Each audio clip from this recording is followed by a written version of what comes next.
बिस्मिल्लाहिर्रहमानिर्रहीम, अस्सलाम वालेकुम। प्रोग्राम इख्तिलाफ राय के साथ मैं हूं इफ्तिखार काज़मी। पंजाबी की एक मिसाल है, हाथ ना आए ते थू कौड़ी, या फिर एक और मिसाल है उर्दू की, अंगूर खट्टे हैं। हुक्मरान जमात कल तक ये दावे कर रही थी कि अपोजिशन को अब जलसा नहीं करने देंगे, धज्जियां उड़ा देंगे, और कई तो तेल वाले डंडे की धमकी भी दे रहे थे। लेकिन जब डंडे के जवाब में डंडा नजर आया तो मुल्तान में भी जलसा हो गया, और अब लाहौर में भी इसकी नौबत आने से पहले ही हाथ खड़े कर दिए गए कि जलसा नहीं रोकेंगे। तो खान साहब ने पिछले 2-2.5 साल से अपोजिशन से मैच डाल रखा था, और जिसको जी चाहा उठाकर अंदर कर दिया। ना कोई रेफरेंस, ना कोई मुकदमा, ना इन्वेस्टिगेशन, ना कोई पूछने वाला, ना रोकने वाला। अब अपोजिशन ने पहली बार मैच डाला है तो खान साहब वॉकआउट कर गए हैं, अपोजिशन को वॉक ओवर दे दिया है कि जाओ हम नहीं खेलते, लेकिन मुकदमा करेंगे, पर्चे काटेंगे। तो सवाल यह है कि अब कहां गया कोरोना? क्या लाहौर के जलसे में कोरोना का कोई खतरा नहीं है? अगर खतरा है तो फिर हुकूमत पीछे क्यों हट गई है? अपोजिशन को अवाम की जानों से खेलने की इजाजत क्यों दे रही है? तो अगर अपोजिशन कसूरवार है तो इसमें हुकूमत भी कसूरवार बन रही है। मुल्तान वालों को हुकूमत कोरोना से बचाना चाहती थी तो मुल्तान में पकड़ दकड़ भी की गई और रुकावटें भी खड़ी की गई और स्टेडियम पर कब्जा भी किया गया। लेकिन लाहौर वालों को कोरोना से बचाने की बजाय उन्हें कोरोना कराने का इरादा रखती है। अब जो एहतियात मुल्तान वालों के लिए की गई वो लाहौर वालों के लिए क्यों नहीं की जा रही? कम से कम लाहौर के लोग ये पूछ सकते हैं कि हमें कोरोना के सामने खुला क्यों छोड़ा जा रहा है? क्या हुकूमत अपनी जिम्मेदारी से भाग रही है? अवाम के जानो माल की हिफाजत हुकूमत की जिम्मेदारी है, और अगर हुकूमत जिम्मेदारी अदा नहीं कर पा रही तो फिर हुकूमत किस बात की? अपोजिशन से तो हुकूमत का सियासी झगड़ा है। तो क्या यह समझा जाए कि हुकूमत ने यह मान लिया है कि उसकी कोई रिट नहीं और वो अपनी रिट नहीं मनवा सकती, लोगों को कंट्रोल नहीं कर सकती? सवाल यह कि अगर कोरोना भी अपोजिशन को नहीं रोक पा रहा और अपोजिशन अपनी जान हथेली पर रखकर बाहर निकली हुई है, या कह ले जिद में आई हुई है और लोगों की जान को भी खतरे में डाल रही है, तो इसका मतलब तो यही है कि ये मामला अब रुकने वाला नहीं है और ना ही ये आसानी से निपटेगा। अगर लाहौर के जलसे में इस्लामाबाद की तरफ मार्च का फैसला हो गया या शहर शहर एहतजाज का सिलसिला शुरू हो गया तो फिर रही सही कसर भी पूरी हो जाएगी। लेकिन हुकूमत की तवज्जो इस पर नहीं है। हुकूमत की सबसे ज्यादा तवज्जो है इसहाक डार पर।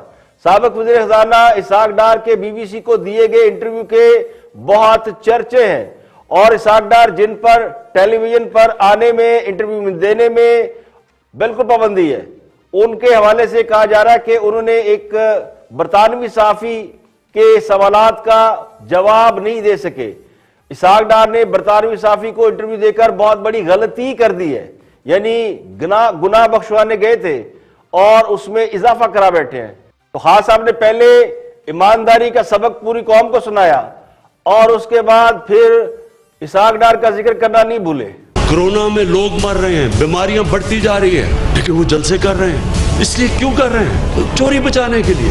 हराम का पैसा इंसान को तबाह कर देता है। ये जो हराम का पैसा है ये एक अल्लाह की लानत है। मैं दोनों आसिफ जरदारी और नवाज शरीफ को 40 साल से जानता हूँ। मैंने इनके ऊपर अल्लाह का अज़ाब आता देखा है। ये हमारे लिए इबरतनाक है। कल एक हार्ड टॉक का इंटरव्यू हुआ था जिधर इसहाक डार झूठ पे झूठ बोले जा रहा है। सारी दुनिया देख रही है, सब देख रहे हैं। और उसके बाद एहतसाब अकबर, बल्कि शहजाद अकबर साहब ने प्रेस कॉन्फ्रेंस कर डाली। दानिश्वर बशीर वज़ीर आज़म शहबाज गिल भी उनके साथ थे, जो कौम को यह बता रहे थे कि देखा किस तरह इसहाक डार को बरतानवी सहाफी ने पकड़ लिया।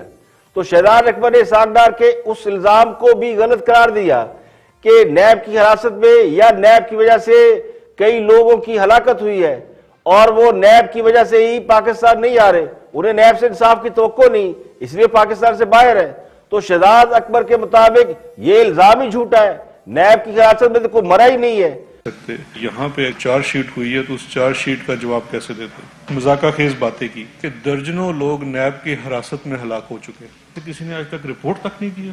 उन्होंने कहा जी मेरी सिर्फ एक प्रॉपर्टी है जिसके ऊपर हुकूमत ने कब्जा कर दिया, उसके अलावा भी इनकी जो प्रॉपर्टीज, इस्लामाबाद में 6 एकड़ जमीन है, DHA फेज 4 में एक घर है, मौजा बुबतिया में 2 कनाल 18 मरले जगह है, वो अल्फला हाउसिंग सोसाइटी लाहौर में 3 प्लॉट्स हैं, 2 कनाल का प्लॉट पार्लियामेंटेरियन ऑनक्लेव इस्लामाबाद में है, अयाज बिल्डर के प्रोजेक्ट के अंदर इनके 2 कनाल का प्लॉट है। तो जो 56 साल का जवान है, जब उनके सामने बैठना पड़ा तो कुछ ऐसे हालात हुए, कभी जुबान बाहर आई, कभी दोनों आंखें बाहर आईं, कभी दोनों आंखें टेढ़ी हुई, कभी मुंह पे शर्मिंदगी थी लेकिन आंखों में बेशर्मी थी। जब कहा कि मेरी सिर्फ एक ही प्रॉपर्टी है, मनी लॉन्ड्रिंग, चोरी चकारी में अगर किसी को दाई का दर्जा हासिल है तो इसहाक डार है। वो असद मुनीर की खुदकुशी भी भूल गए हैं और सरगोदा यूनिवर्सिटी के मालिक मियां जावेद की मौत भी भूल गए हैं।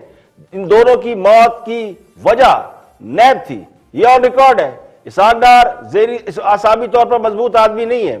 वो JIT के सामने भी जब पेश हुए थे तो बाहर आए थे तो सांस उखड़ी हुई थी और उन्होंने हाथ खड़े कर दिए थे कि वो इस किस्म के प्रोसेस से नहीं गुजर सकते। तो इसहाक डार के इंटरव्यू को लेकर हुकूमत ने अपोजिशन पर चढ़ाई कर दी है। ये पहली बार तो हुआ नहीं है, पिछले कई माह से यही कुछ हो रहा है। फरोई बातों को लेकर हुकूमत ये समझती है कि इससे कुछ हासिल वसूल हो जाएगा, तो वो होना नहीं है। जराइम को कहीं ना कहीं किसी फोरम पे साबित करना पड़ता है, खासकर कानून और इंसाफ के फोरम पे। अब पता नहीं इसहाक डार पर इल्जाम सच्चे हैं या झूठे हैं, लेकिन एक बात पूरी दुनिया जानती है कि वो एक जबरदस्त फाइनेंशियल मैनेजर थे, फाइनेंस मैनेजर थे। बुनियादी तौर पर वजीर खजाना थे, फाइनेंस मिनिस्टर, लेकिन उसे मैनेजरियल पोस्ट समझा जाता है, जिन्होंने अपनी स्ट्रेटेजी से आवाम को महंगाई, अफराते जर से बचाया, ग्रोथ रेट भी ऊपर ले गए, डॉलर को मुस्तहकम किया। जिस तरह अवाम आजकल रोजाना ज़हनी अज़ियत से गुजर रहे हैं, कभी डॉलर ऊपर चला जाता है और कभी थोड़ा नीचे आ जाता है, कीमतों में कोई इस्तेहकाम नजर नहीं आता, घरों में बजट नाम की कोई चीज नहीं रही। एक जमाना होता था घरों में बजट बनते थे पूरे महीने का, अब घर भी कारोबार की तरह चल रहे हैं और ज्यादातर घाटे नजर आता है। तो मुझे नहीं पता कि इसहाक डार का BBC को इंटरव्यू किसका प्लान था, लेकिन एक प्लान ये नजर आया कि इसहाक डार साहब पर तो पाकिस्तान में इंटरव्यू पर पाबंदी है, उनके गुफ्तगू दिखाने पर पाबंदी है, उन पर दर्जनों किस्म की पाबंदियां लगी हुई हैं। लेकिन इसहाक डार का इंटरव्यू जैसे BBC से नशर हुआ तो ये मीडिया वालों को WhatsApp के जरिए पहुंच गया और पाबंदी के बावजूद चल गया। यही नहीं हुआ, बल्कि हुकूमत के हामी मीडिया ने तो नीचे उर्दू तर्जमे के साथ वो पूरा का पूरा प्रोग्राम चला दिया। तो अब कोई कानून नहीं, अब किसी अदालती हुक्म की कोई पाबंदी नहीं, अब पैमरा के कवानीन का एहतराम कोई नहीं है, अदालती कवानीन का एहतराम कोई नहीं है। यानी इंटरव्यू दिखाने पे पाबंदी है लेकिन बैशिंग में कोई पाबंदी नहीं। तो एक सवाल तो ये बनता है ना, या तो इसहाक डार के इंटरव्यू बाकी मीडिया को भी चलाने की इजाजत दी जाए, एक नोटिफिकेशन जारी कर दे कि आज से इसहाक डार के इंटरव्यू चलाएं, वो तो खुद कुएं में गिर रहे हैं बकौल हुकूमत के। तो पाकिस्तानी मीडिया को पैमरा के जरिए इस बात की इजाजत दी जाए कि वो इसहाक डार का पूरा इंटरव्यू चला सके, ताकि दूध का दूध और पानी का पानी हो सके। वैसे तो लोगों ने देख ही लिया है कि उन्होंने उस एक जो क्लिप निकाला गया, जो वायरल हुआ, उसके अलावा तमाम सवालों के बखूबी जवाब दिए हैं। अब जिस बात का वो नहीं जवाब दे सके, जो उनके पास कोई बात बनाने के लिए नहीं थी, या वो इतने होशियार चलाक नहीं है कि वो एंकर को घुमा सकते, झूठ बोल सकते, तो वहां उन्होंने जाहिर है थोड़ी सी हेजिटेशन या हिचकिचाहट हुई। मैं उनको दिफा नहीं कर रहा हूं, लेकिन उन्हें भी सफाई का मौका देना चाहिए। अब ये दोनों काम हुकूमत ने करने तो है नहीं, जो कर सकती है वो मीडिया जो अपना हमायती है उनको लेके उसके ऊपर बैशिंग हो सकती है। अब पिछले दिनों एक इंटरव्यू प्राइम मिनिस्टर का हुआ था, वो भी लोगों को याद होगा, बड़ा मशहूर इंटरव्यू था। तो वज़ीर आज़म साहब से भी एक सवाल पूछा गया था, तो उस सवाल के जवाब में वो भी कोई जवाब नहीं दे सके थे, चेहरे पर नागवारी और परेशानी भी नजर आई थी। तो क्या उसको लेके पूरा मीडिया बैंड बजाता कि जी वो पकड़े गए, ये जवाब नहीं दे सके? तो किसी ने इस पर बहुत ज्यादा रिएक्ट नहीं किया, उनका ये इस्तेहकाक था, उस पर उन्होंने जवाब नहीं दिया। लेकिन जो सोशल मीडिया पर रद्द-ए-अमल आया वो बड़ा दिलचस्प था। काफली के हवाले से आप ऑन रिकॉर्ड मौजूद हैं, परवेज इलाही को आपने पंजाब का सबसे बड़ा डाकू कहा और उसके बाद उनको कोलिशन में डाल दिया, ये कॉम्प्रोमाइज था? चले और बात करेंगे, हर सवाल का जवाब। चले ठीक। अब अपोजिशन को चाहिए था कि वो भी खास साहब के इंटरव्यू को लेकर बैठ जाती और उस पर प्रेस कॉन्फ्रेंस करती, सियासी पॉइंट स्कोरिंग करती, लेकिन लगता यूं है कि अपोजिशन के पास कोई ज्यादा बड़ा एजेंडा है और हुकूमत के पास कोई काम हम है ही नहीं, कि सारी हुकूमत इसहाक डार पर चढ़ने को फिर रही है। अब इसहाक डार का किरदार क्या है वो किस जुर्म के मुर्तकिब हुए हैं, तो इसका फैसला कानून अदालतें करेंगी। लेकिन उनकी काबिलियत शक व शुबे से बालातर है। जिस तरह हम खान साहब के बारे में बहुत सी बातें कहते हैं कि उन पर इस हवाले से कोई क्रिटिसिज्म नहीं किया जा सकता, इस तरह इसहाक डार की जो फाइनेंशियल कैपेबिलिटी है, फाइनेंशियल मैनेजमेंट की कैपेबिलिटी, वो अपनी जगह बदरजा उत्तम मौजूद है। पिछले 10-20 साल आप उठा के देख लें तो आपको एक आध बंदा ही उनके पाए का मिलेगा। तो एक पहलू यह भी लगता है कि हुक्मरान जमात ने अपने सियासी मुखालिफ के, यानी सियासी मुखालिफ की जमात है, उसके जो फाइनेंशियल ब्रेन है, उसके इंटरव्यू से एक सवाल को इशू बनाकर उन्हें टारगेट किया है ताकि इसहाक डार कौम के सामने खुद को क्लियर ना कर सके। अब वो एक अरसे से मीडिया पर नहीं आते और ना ही उनको मीडिया पे लेता है, क्योंकि वो बैरून मुल्क है और अदालतों ने उन्हें मफरूर करार दे रखा है और पैमरे ने पाबंदी लगा रखी है, जिस तरह नवाज शरीफ पे लगाई गई है। तो इसहाक डार साहब पहली बार तो चले गए होंगे किसी इंटरनेशनल प्लेटफॉर्म पे, या उन्हें बुला लिया गया होगा, या उन्हें इंगेज किया होगा ताकि वो आए और अपने आप को क्लियर कर सके या फिर उन्हें काबू किया जा सके।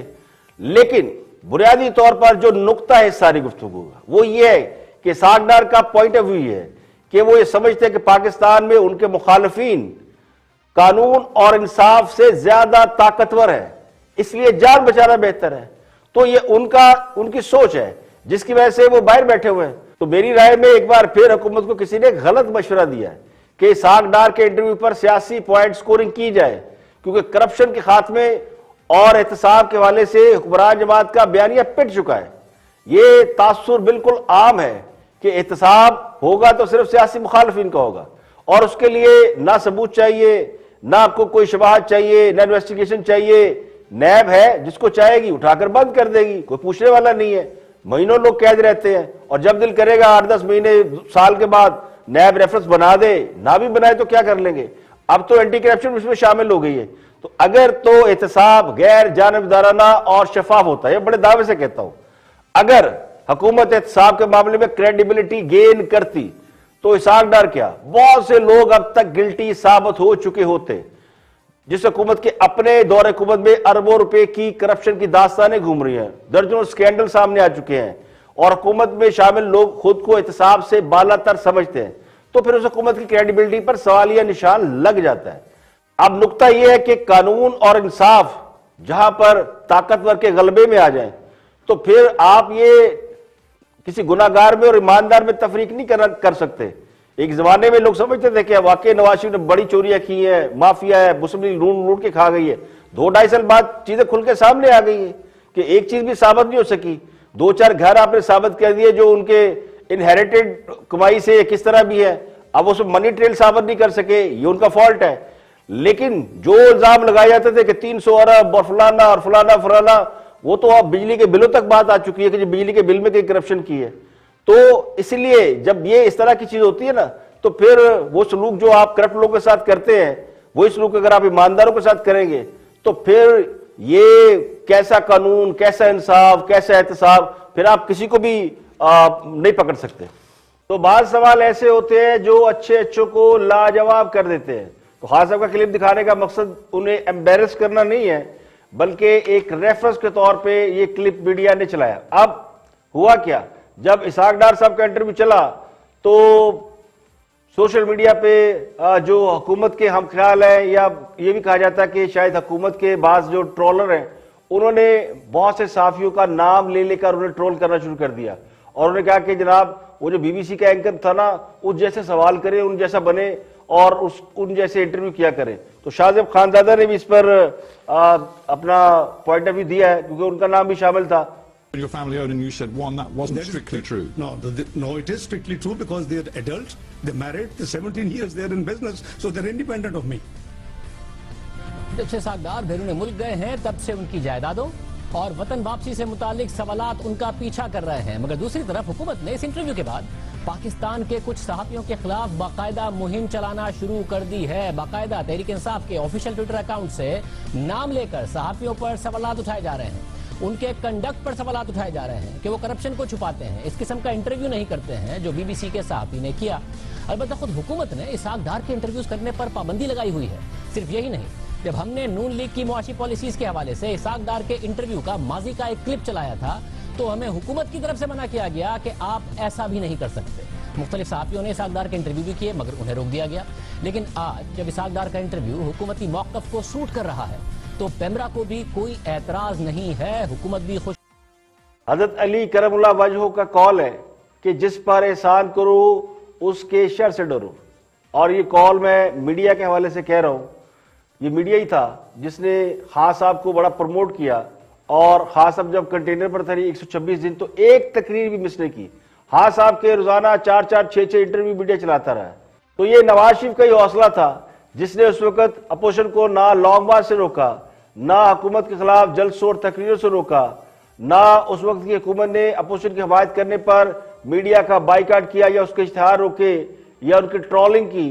तो कौन सा चैनल ऐसा था जहां हुकूमत से सवालात नहीं पूछे जाते थे और सख्त सवाल नहीं पूछे जाते थे। अदलिया के मामले पर पेमरा ने 2-4 चैनल के खिलाफ जरूर कार्रवाई की और इब्सार आलम उसके जुर्मवार ठहराए गए।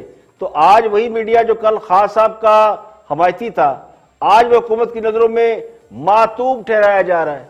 तो खान साहब ने भी लगता यूं है कि ट्रंप के नक्शे कदम पर चलते हुए मीडिया को दबा लिया था और इसाक डार के इंटरव्यू पर पाकिस्तानी मीडिया को आईना दिखाने की कोशिश की जा रही है। तो ये ट्रेडमार्क बन चुका है, नाम ले लेकर सहाफियों को बुरा भला कहना, क्योंकि आज भी मीडिया की पोजीशन नहीं बदली। आज भी मीडिया हुकूमत का नकाद है, कल भी मीडिया हुकूमत का नकाद था और आने वाले वक्त में भी मीडिया हुकूमतों का नाकद रहेगा। उसकी वजह होती है कि मीडिया अवाम को रिफ्लेक्ट करता है, अवाम को रिप्रेजेंट करता है। तो बदले तो वो लोग हैं जो कल मीडिया को इस्तेमाल करके वाह वाह कर रहे थे, मीडिया की तारीफें कर रहे थे। आज खुद पर जरा सी तनकीद भी बर्दाश्त नहीं हो रही, बल्कि तारे ये दिए जा रहे हैं कि वो बीबीसी के एंकर जैसे बन जाएं और जो आप काम कर रहे हैं वो ना करें। तो जरूरत इस बात की है कि आप अपनी अदाओं पर थोड़ा सा गौर फरमाएं। यहां पे लेंगे एक ब्रेक और ब्रेक के बाद जब वापस आएंगे और भी हम मौजूद आपके साथ शेयर करेंगे। हमारे साथ रहिएगा।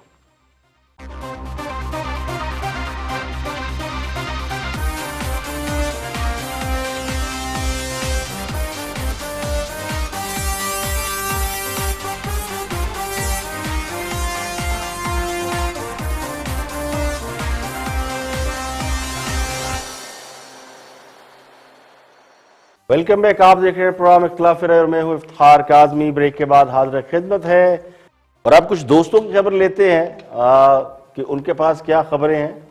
देखते हैं क्या फरमाते हैं हमारे दोस्त रिपोर्टर्स।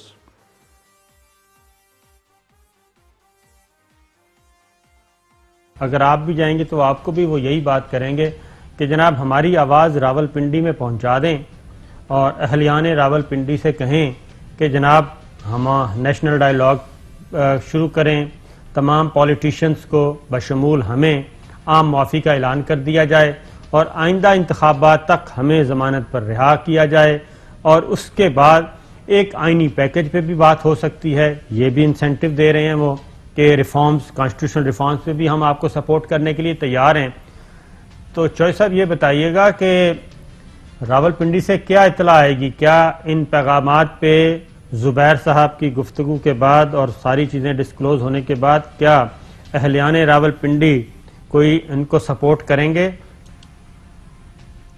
नहीं, दो चीज़ों पर तो डायलॉग हर वक्त हो सकता है कि सिस्टम को चलना चाहिए, रूल ऑफ लॉ होना चाहिए और किसी से ज्यादती नहीं होनी चाहिए। इस पर तो कोई नहीं है। जब अगर आप कहें ये असम्बली तोड़ दी और वो इलेक्शन गलत हुआ था क्योंकि हम नहीं उसमें इक्तदार में आए और हमारी लूट मार बंद हो गई है, तो फिर चिट्टा जवाब है, पिंडी हो या इस्लामाबाद हो या अदालत हो या फौज हो या हुकूमत हो, उन्होंने कहा चिट्टा जवाब है। इन चीज़ों से कोई कॉम्प्रोमाइज नहीं होना। अच्छा, शहबाज शरीफ साहब ने एक और भी पैगाम भेजा है, वो पहुंचा है कि नहीं पहुंचा ये तो नहीं हमें पता। शहबाज शरीफ साहब ने कहा है कि जी मैं इस बात की गारंटी दे सकता हूं कि ये हुकूमत जारी रहे, और लेकिन उन्होंने कहा है कि एक तजवीज़ है कि मुद्दत जो है पार्लियामेंट की 4 साल कर दी जाए और इंतखाबात 23 के बजाय 22 में हो जाएंगे, यानी कि 1.5 साल बाद इलेक्शन का डोर डाला जाएगा। तो अगर आपने एक कॉलम पढ़ लिया है तो पार्लियामेंट की मुद्दत 4 साल अगर कर दी जाए तो क्या है? जो लोग नवाज शरीफ पर ये इतराज करते हैं कि वो पिंडी वालों की तरफ क्यों देख रहे हैं, हुकूमत से मुज़ाकरात क्यों नहीं करते, खान साहब से बात क्यों नहीं करते? उन्हें खुद भी इस बात की फिक्र है कि पिंडी वाले क्या सोच रहे हैं, तो जिसका मतलब यह है कि फैसला उधर से होना है। अब हुकूमत कितनी बाख्तियार है इसका अंदाजा इसी बात से लगाया जा सकता है। दूसरा सवाल यह है कि एक तरफ अपोजिशन को चोर, डाकू, करप्ट और माफिया के खिताब मिल चुके हैं और बार बार ये कहा जाता है, अब भी कहा जाता है, एनआरओ मांग रहे हैं। दूसरी तरफ यह भी ख्वाहिश कि हुकूमत को तस्लीम किया जाए, तो ताली तो कभी एक हाथ से नहीं बचती। आप अगर ये ख्वाहिश रखेंगे कि हुकूमत अपनी मुद्दत पूरी करे तो फिर उसके लिए माहौल बनाना पड़ेगा, यानी अपोजिशन मार भी खाए और रोए भी ना। शहबाज शरीफ तो 2-2.5 साल से बहलाए जाते रहे, अब वो खुद ही पीछे हट गए। और मेरी जो मालूमात है उसके मुताबिक मामला शहबाज शरीफ के हाथ में रहे ही नहीं, अब नवाज शरीफ और फजलुर रहमान के हाथ में ये कमांड है। तो मौलाना इसको लीड कर रहे हैं और नवाज शरीफ बाहर से बैठ के लीड कर रहे हैं। अब असम्बलियों की जो 4 साल मुद्दत करने की तजवीज़ है, ये पहली बार नहीं आई, ये उस वक्त भी आई थी जब पीपल पार्टी की हुकूमत थी और पीपल पार्टी की हुकूमत बड़ी वर्स्ट चल रही थी और ये कहा जा रहा था जी 5 साल तो बड़ी ज्यादा मुद्दत होती है, 4 साल कर दे कोई भी हुकूमत, 4 साल में अपनी परफॉर्मेंस दिखाए अवाम के सामने, जो भी कटी कटा निकाले और चलकर बने। लेकिन पीपल पार्टी की हुकूमत थी, उन्होंने बहुत सारी आइन के अंदर तब्दीलियां की, 18वीं तरमीम भी लेके आए, उसमें भी अमेंडमेंट की, उसमें काफी तब्दीलियां हुई। तो उस वक्त तो किसी ने इस पे नहीं किया, क्योंकि पीपल पार्टी को पता था कि 5 साल पूरे कर लो, पता नहीं फिर आए कि नहीं आए। तो उस वक्त पीपल पार्टी ने भी मुखालफत कर दी। आज हुकूमत, खासकर खान साहब की हुकूमत, तो कौन चाहेगा कि 1.5 साल पहले घर चला जाए, और किसी की भी ख्वाहिश नहीं होती, बल्कि हुकूमत से पूछेंगे तो कहेगी 5 साल की बजाय हमें 10 साल दे दे। और ये एक माइंडसेट है भी जो बार बार ये बता भी रहा है कि नहीं ये तो आई 10 साल के लिए। तो इसी वजह से अपोजिशन जो है वो बाहर निकली है और वो समझती है कि अगर ये कोई प्लान के तहत हुकूमत चलानी है 8-10 साल और अवाम के वोटों का कोई मोल नहीं है, अवाम के पास नहीं जाना, मैंडेट नहीं लेना, इसी तरह एक बंदोबस्त के तहत हुकूमत चलनी है, तो फिर उससे बेहतर ये कि फिर आप बाहर आ जाए, पहले सड़कों पे आ जाए, फिर असम्बलियों से बाहर आ जाए। तो इस वक्त लगता है ये कि उसी प्रोसेस के तहत आगे बढ़ा जा रहा है। तजिया निगार इरशाद भट्टी गुफ्तगू कर रहे हैं, देखते हैं कि उनका तजिया क्या है मौजूदा हालात के हवाले से। वॉच इरशाद भट्टी। ये वैसे एक मुझे समझ नहीं आई, बिलावल साहब जनवरी में भिजवा रहे थे, हुकूमत जनवरी का फोकस रख के बैठी थी, ये 13 दिसंबर को दे दिया है, चलो अच्छा। लेकिन मेरी दरखास्त है कि थोड़ा सा टाइम दे दे वजीर आजम को ताकि न्यू ईयर मना ले वो रात की। वो तो उसके बाद कहते हैं ना हम कोई इंतहाई कदम उठाएंगे जनवरी में, दिसंबर की तो डेडलाइन दी है कि खुद आप अंदाजा करें, अब आप अंदाजा करें मैडम शेख, पूरी दुनिया में हर मुल्क क्या इस वक्त बहस चली हुई है, कोरोना की वैक्सीन कब आ रही है, कोरोना की वैक्सीन कहां से लेनी है, कोरोना की वैक्सीन कैसे अवाम तक पहुंचानी है, कोरोना की वैक्सीन महंगी होगी सस्ती होगी, के ऑर्डर कैसे बुक कराने। हमारे यहाँ क्या चली हुई है, कंटेनरों पर चढ़े हुए हैं, डंडे लेकर पहुंचे हुए हैं, अब घर भिजवा दो, हटा दो, करवा दो। जहां तक इस बात का ताल्लुक है मैडम शेख के हुकूमत क्या अब करना चाहिए, ये जब हर कुर्सी पर आप बुजदार बिठाएंगे तो हुकूमत कभी कुछ नहीं कर सकेगी। लास्ट काबीना मीटिंग में भी शाह महमूद कुरैशी साहब लड़ पड़े, उनका साथ फवाद चौधरी ने दिया, आमिर डोगर ने दिया और बताया उन्होंने कि भाई कि ये आपने मुल्तान में क्या किया है, आपने पहले डंडे मारे हैं, ताकत का इस्तेमाल किया है, उसके बाद आपने इजाजत दे दी है, हमें मुल्तान में आपने यानी गिलानी फैमिली जो बिल्कुल आउट ऑफ फोकस थी उसको आपने हीरो बना दिया है, ये वगैरह वगैरह। तो जब आप कोई भी आप सोचिए बड़े ओहदों पर छोटे लोग होंगे तो ये सूरत हाल बनेगी। वजीर आला पंजाब कोई तगड़ा आदमी होता है तो आज ये सूरत हाल ना बनती। बाकी कोई अनहोनी ना हो जाए मैडम शेख, कोई मौजज़ा ना हो जाए, कोई रास्ता ना निकल जाए जो जिसके चांस कम है, तो मुझे तो हालात तसादम की तरफ बढ़ते नजर आ रहे हैं। क्योंकि पीडीएम और हुकूमत जो है वो सी पैक, कश्मीर, कोरोना, टड्डी दल, फैटफ कानून, जीबी का क्या आईनी हैसियत होगी, यानी इन मामलात पर भी बैठने के लिए तैयार नहीं है। ठीक है। अच्छा वैसे आपको आप कोरोना, जब हुकूमत भी कंफ्यूज दिखाई दे रही हो और मीडिया भी कंफ्यूज, कभी लेफ्ट कभी राइट, तो अवाम बेचारे क्या करे, यानी चिड़ी बेचारी की करे, ठंडा पानी पी भरे। जो दानश्वर खुद को गैर जानिबदार साबित करने की नाकाम कोशिश में अवाम को और ज्यादा कंफ्यूज कर रहे हैं। यानी अगर हुकूमत ठीक काम कर रही है तो तो फिर बताए हुकूमत ठीक काम कर रही है, और अगर ठीक काम नहीं कर रही तो बताए काम ठीक नहीं कर रही। अपोजिशन को हुकूमत के साथ बैलेंस नहीं किया जा सकता। असल जिम्मेदारी उनकी है जिनके पास इख्तियार है या इक्तदार है। तो अगर फेल होना है या पास होना है तो उन्होंने होना है, बाकी सब चीजें दूसरी तरफ हैं, वो इररिलेवेंट है। मीडिया का काम ये नहीं कि हर बात में से कीड़े निकालते रहे और सब में से कीड़े निकालते रहे। तो मीडिया का काम चेक एंड बैलेंस का जरूर है, आवाम के मसाइल पर बात करना है और जो माशरे की पल्स है वो बताना है। असल सवाल हुकूमत और गवर्नेंस का है, और जब ये बात तय है, खुद माना जा रहा है कि हुकूमत अपने किसी सियासी मुखालिफ के साथ बैठने को तैयार नहीं, तो फिर पीछे क्या रह गया? जो काम हुकूमत के करने के हैं, अगर हुकूमत वो काम कर रही है तो फिर आप दूसरों को बुरा भला कहें, और अगर हुकूमत वो काम कर ही नहीं रही तो फिर हुकूमत पर क्रिटिसिज्म किया जाता है। हुकूमत का सबसे अव्वलीन काम ही होता है कि वो माशी मामलात को ठीक रखे, बेहतर करे, अवाम की जिंदगियों को ये जलसे जुलूसों, बदअमनी, आफात से, बीमारियों से बचाए, और अवाम के जानो माल की हिफाजत करना, अवाम का मेयार जिंदगी बेहतर करना, ये सब हुकूमत की रिस्पॉन्सिबिलिटी है। इसीलिए लोग हुकूमतें बनाते हैं और उनको वोट देते हैं और उन्हें इख्तियार देते हैं। अगर हुकूमत ये जिम्मेदारी पूरी कर रही है तो वेरी गुड, शाबाश देनी चाहिए। लेकिन अगर जिम्मेदारी पूरी नहीं हो रही तो फिर जिम्मेदार तो हुकूमत हुई, कोई जैद बकर तो नहीं। तो अपोजिशन का काम ही हुकूमत के कामों पर तनकीद करना है। तो अब हुकूमत अपना काम करे जिस काम के लिए उनका इंतखाब किया गया है। यहां पे लेके एक ब्रेक, और ब्रेक के बाद जब वापस आएंगे और भी हम मौजूआत आपके साथ शेयर करेंगे। हमारे साथ रहिएगा।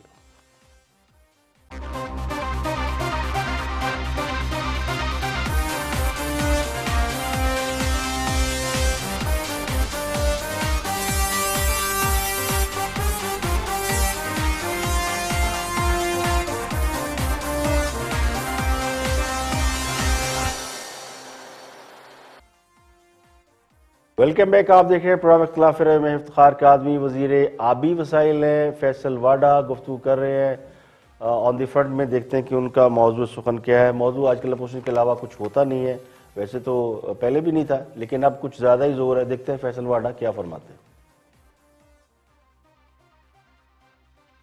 हैं। वैसे सबने कहा आधे तो बीमार हो गए सियासी तौर पर, आधे मुल्क से भाग गए, आधा चले वतनी में, और आज तो जामिया जावेद लतीफ साहब के लिए बड़ा दिन है, उनको मुबारकबाद देनी चाहिए कि समदी मफरूर इसहाक डार साहब ने बैनुल अक़वामी तौर पर भी इंडोर्स करवा दिया कि नवाज शरीफ कन्विक्टेड चोर और मुजरिम है। तो सबसे बड़ी मुबारकबाद तो इस दिन की आज ये है कि इंटरनेशनल प्लेटफॉर्म तो ले गए, मुझे बीबीसी में इंटरव्यू दिया उन्होंने नवाज शरीफ को, तो वहां भी जी बीबीसी में इंटरव्यू दिया, और क्या जबरदस्त इंटरव्यू दिया है। इसको कहते हैं कि किस्मत में जब लिख दिया जाए शरीफ फैमिली की और उनके रिश्तेदारों की कि जिलावतनी है, जेल है और जिल्लत और बदनसीबी है, तो आप सारी चीजें फैक्चुअली अपने टेबल पे देख रहे हैं। अच्छा, अब मैं बात करूं कि मियां जावेद लतीफ साहब पीडीएम के 11 पार्टियों को मिलकर जो उन्होंने लोग इकट्ठे किए और जान छुड़ाना चाहते हैं प्राइम मिनिस्टर इमरान खान साहब से, तो मेरा सवाल यह कि जो इनकलाब आप ले आए हैं आज चाय की प्याली के अंदर, तो भाई इनकलाबी लीडर को तो लाओ इधर मुल्क में, उससे तो को आगे लीड करे, कंटेनर पे खड़ा हो। तो मैं जावेद लतीफ साहब की हर बात मनोमन मानने को तैयार हूं। आपने भेजा क्यों? हर इल्जाम जो जावेद लतीफ साहब क्यों भेजा आपने? सर देखिए मेरी बात, पहले तो सबसे पहले कोर्ट्स ने इजाजत दी, और यस जहां बहुत सारे ठेकेदारों की इसमें कंट्रीब्यूशन है वहां मेरी भी कंट्रीब्यूशन है, मेरी पार्टी की, मेरी गवर्नमेंट की, मैं उससे भाग नहीं रहा, मैंने तो हमेशा ये बात कही है। लेकिन मैं जावेद लतीफ साहब से कहता हूं कि आज मैं आपके प्लेटफॉर्म से कह रहा हूं कि मैं हर चीज उनकी एक्सेप्ट करूंगा जिस दिन नवाज। ठीक है, पॉइंट ये इस पॉइंट का जवाब आप ये बताएं। जी क्या पता है? एक मिनट जी, और कामरान शाह साहब इतनी तकादौड़ करने की जरूरत क्या है कि आप जल्द से कर रहे हैं, ख्वार हो रहे, जलील हो रहे, छतों पे चढ़ रहे, दरवाजे ले रहे, पीछे पकड़े, इधर आगे पकड़ रहे, हाथ गिर रहे, लोग रो रहे, खटपट हो रही है। आप सुबह इस्तीफा दें, सिंध गवर्नमेंट हो गए इस्तीफा दे और हमें चलता करे। क्या बात है? मैं आपको पॉइंट आ गया जी, एक मिनट, अब ये ड्रामे ना करें। अब मैं ब्रेक कभी के दिन बड़े और कभी की रातें। हुक्मरान जमात ये समझती है कि जिस काम में उन्हें पूरा जोर लगाने के बाद नाकामी का तजर्बा हो चुका है, अब अगर उनके सियासी मुखालिफ भी ये काम करेंगे तो वो भी कामयाब नहीं होंगे। पीटीआई ने भी असम्बलियों से इस्तीफे दिए थे, उससे पहले धरना भी दिया, लॉन्ग मार्च किया, खास 126 दिन कंटेनर में बैठे रहे। तो वो कामयाबी हासिल ना कर सके जिसकी तवक्को थी, यानी हुकूमत को घर भेजना। तो अब हुक्मरान जमात ये समझती है कि वो सारे काम जो अब अपोजिशन करी हम तो कर चुके हैं, तो अपोजिशन भी जो कर लेगी तो हमें क्या फर्क पड़ेगा, हम तो बैठे रहेंगे, क्योंकि हुकूमत इस तरह जाती नहीं है बकौल उनके, या वो समझते हैं। लेकिन अगर माजी पर नजर दोहराएंगे तो आपको बहुत सारा ट्रैक रिकॉर्ड मिल जाएगा। तो अब अगर वो समझते हैं कि अपोजिशन इस्तीफे भी दे दे फर्क नहीं पड़ेगा, लेकिन अपोजिशन में 11 सियासी जमातें हैं और बड़े सीजन पॉलिटिशियन हैं, तो पॉलिटिक्स के नुक्ता नजर से अगर देखा जाए, आप इस बात को छोड़ दें कि वेदर यू लाइक इट और नॉट, लेकिन जो सियासत होती है, जो सियासी शऊर और जो पॉलिटिकल साइंस को समझते हैं, अगर वो देखें तो अपोजिशन बाकायदा एक प्लान के साथ चल रही है। उन्होंने जलसों का पहला एक मरहला दिया था, तो वो मरहला उन्होंने आसानी से मुकम्मल कर लिया और उस मरहले में नजर आ रहा है कि अपोजिशन ये राउंड जीत चुकी है। तो अब अगला मरहला उनका जो है उसमें देखा जाएगा कि वो जो उन्होंने गली गली शहर शहर या जो भी उन्होंने करना है, और उसके बाद फिर तीसरे मरहले में उन्होंने कुछ असम्बलियों के अंदर भी चेंज लाना है। अगर वो बाईपास कर दें तो फिर लॉन्ग मार्च में चले जाएंगे, और उसके बाद आखिरी उन्होंने ऑप्शन जो रखा वो असम्बलियों से इस्तीफे का है, तो जो आखिरी ऑप्शन है वो पहले क्यों इस्तेमाल कर लें, ये तो उनकी स्ट्रेटेजी। अब जहां तक वजीर साहब ने इनकलाब की बात की है, तो इनकलाब और तहरीक में फर्क होता है। पाकिस्तान में इनकलाब ना कोई ला सका है ना कोई लाने की बात कर रहा है, किसी के बस की बात ही नहीं है। हुकूमतों को गिराना या हटाना ये इनकलाब नहीं होता। इनकलाब वो होता है जो फ्रांस में आया, जो उसके बाद हमने ईरान में देखा, लोगों की सोच बदलती है, मुआशरा बदलता है, रैपिड चेंज आता है, चाइना में भी आया।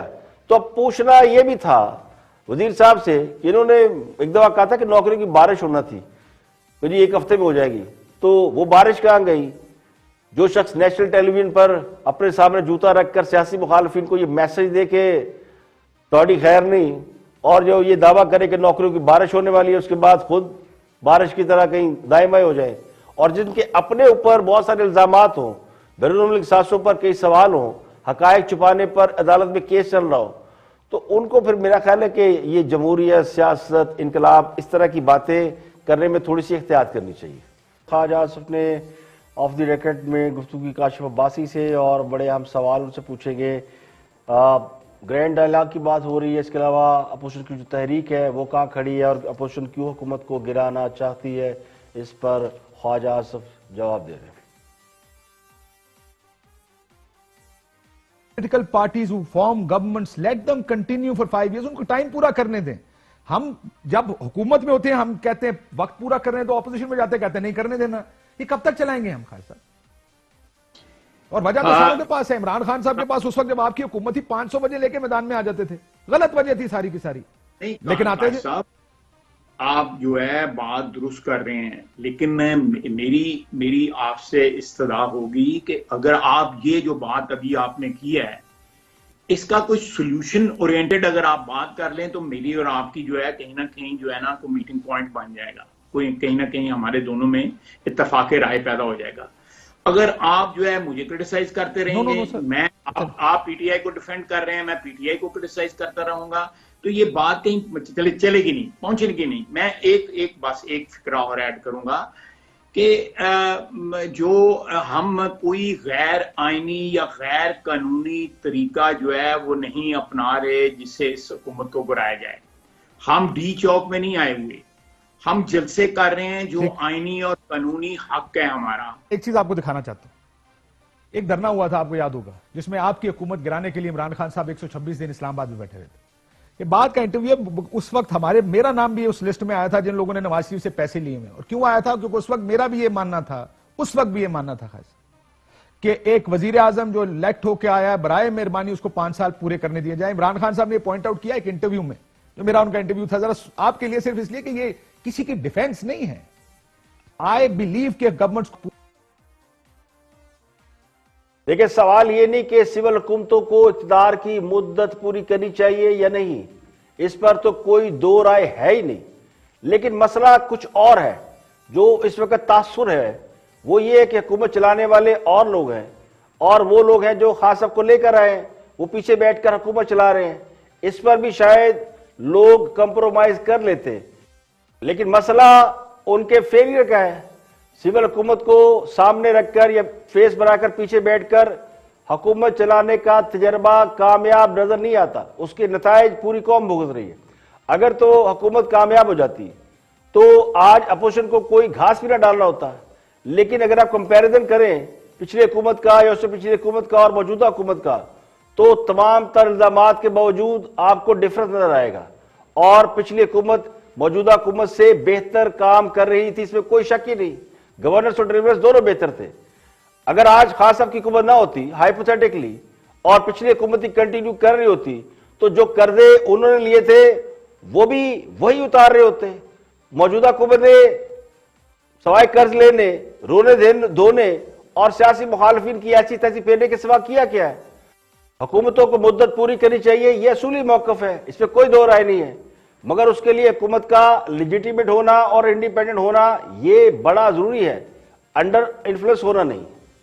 आज के लिए इतना ही। कल फिर हाजिर होंगे मजीद खबर हो, तबसरों तजियों के साथ। प्रोग्राम इख्तिलाफ राय से इफ्तिखार काज़मी को इजाजत दें। अपना बहुत बहुत ख्याल रखिएगा।